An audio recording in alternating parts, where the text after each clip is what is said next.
Yo! Good day sa tanan! Ang video na to ay mag-a-arrange ako sa kusina dahil papalitan ko yung dating lamesa namin. Kita nyo naman sa picture ang sikip-sikip ng kusina. At ito naman ang naging resulta.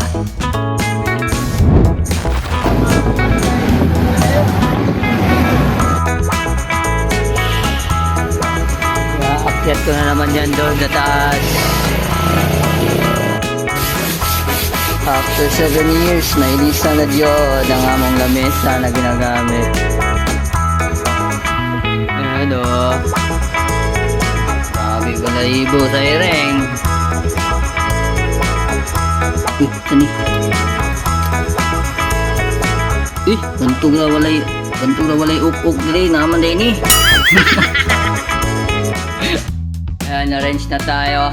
Sayang wala akong record sa paglipat ng ref. Pinaubaya ko kasi sa CCTV. Pero umay nagka-problema din pala. Kaya ayun, walang na-record. Ito, yung ref. Dito ko lalagay. Tapos ito naman, dyan. Sa gitna. Ang bigat naman.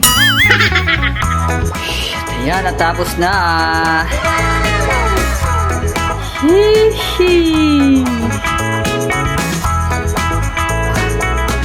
You know?